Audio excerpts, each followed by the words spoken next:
Այո։ Վարչապետը մտավ ուղիղ եթեր, ասեց. Դուք եք ուժեղ։ Աջա։ Էդ ինչով եք ուժեղ, արա։ Դե եթե ուժեղ եք, 30-ատ հələ ձգվեք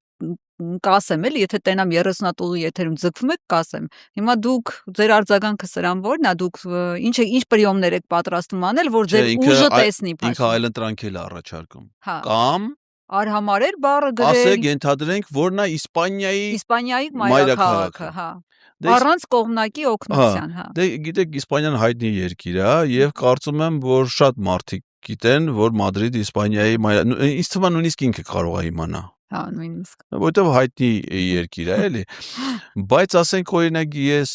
չեմ պատկերացնում, որ ինքը ուղիղ եթերում առանց կողմնակի ազդեցության ասի, թե որն է Արցախի մայրաքաղաքը։ Հա։ Առավել եւս որ ասի, որ դա Արցախի մայրաքաղաքն է, եւ որ դա Ստեփանակերտն է, այլ ոչ թե Խանքենդին։ Ահա։ Եթե ինքը այդ ուժը եւ համարձակությունը ունենա ասելու, իր ապարագայում ես կարծում եմ դա արդեն շատ դժվար վարժություն է։ Ընդ որում այն նույն մարդու, ով որ 18 թվից փառաբանում եւ գովերքում էր Արցախը եւ իր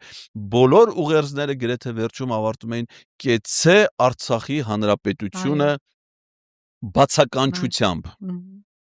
Եթե հիմա ինքը կարողանա առանց կողմնակի ազդեցության ասի, թե որն Արցախի մայրաքաղաքը,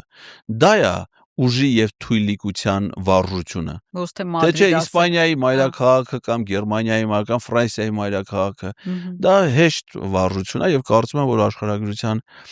մակերեսային պատկերացումներ անգամ թույլ կտան ցանկացած մարդու դա ուժի խորհրդանիշ չի։